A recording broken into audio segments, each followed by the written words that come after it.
वकिली हा नोबेल पेशा आहे. आपल्या ज्ञानाचा फायदा पक्षकारांना करून द्यावा. आपली साधी जरी चूक झाली तरी ती पक्षकारांना महागात पडते याचे भान ठेवावे, असे प्रतिपादन मुंबई उच्च न्यायालयाचे ज्येष्ठ वकील इंद्रजित चव्हाण यांनी केले. इचलकरंजीतील दत्ताजीराव कदम लॉ कॉलेजमध्ये आयोजित वार्षिक पारितोषिक वितरण समारंभात ते बोलत होते. इंद्रजित चव्हाण म्हणाले, LLB करताना प्रॅक्टिकल नॉलेजवर भर द्यावा. काळाप्रमाणे बदल आत्मसात करावा. AI सारखे तंत्रज्ञान आत्मसात करावे. ज्येष्ठ विचारवंत मधुकर पाटील म्हणाले, आत्मविश्वास हा यशस्वीपणाची गुरुकिल्ली आहे. विद्यार्थ्यांनी गंभीर न होता खंबीर व्हावे. त्यातूनच उत्तम वकील निर्माण होतील. मेंदू आणि मनाची मशागत केल्यास नकारात्मकता नाहीशी होईल आणि आपला मार्ग सापडेल.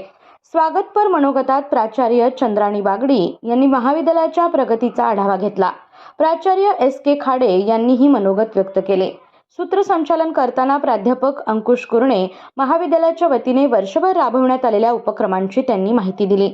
महाविद्यालयाच्या वतीने घेण्यात आलेल्या विविध क्रीडा स्पर्धा, विविध उपक्रम आणि जिल्ह्यातील विविध स्पर्धेत यश मिळवलेल्या विद्यार्थ्यांचा मान्यवर पाहुण्यांच्या हस्ते पारितोषिक देऊन सन्मान करण्यात आला.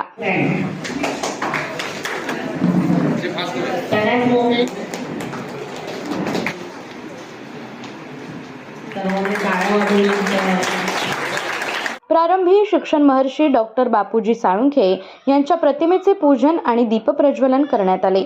संस्थेच्या व्यावसायिक अभ्यासक्रमाचे संचालक वीरेन भिरडी, प्राध्यापक आरती खड्ड, गीता खांडेकर, प्राध्यापक युगंधर राजे भोसले, प्राध्यापक रोहित कुडाळकर, प्राध्यापक वर्षा शिंदे, तौफिक नायकवडी, अझर दाढीवाले, विद्यार्थी प्रतिनिधी सतेज हजारे, सुजल देसाई, महादेव कुंभार आदी उपस्थित होते. पाहुण्यांची ओळख प्राध्यापिका अनिसा मुल्ला यांनी करून दिली. प्राध्यापक संदीप पाटील यांनी आभार मानले.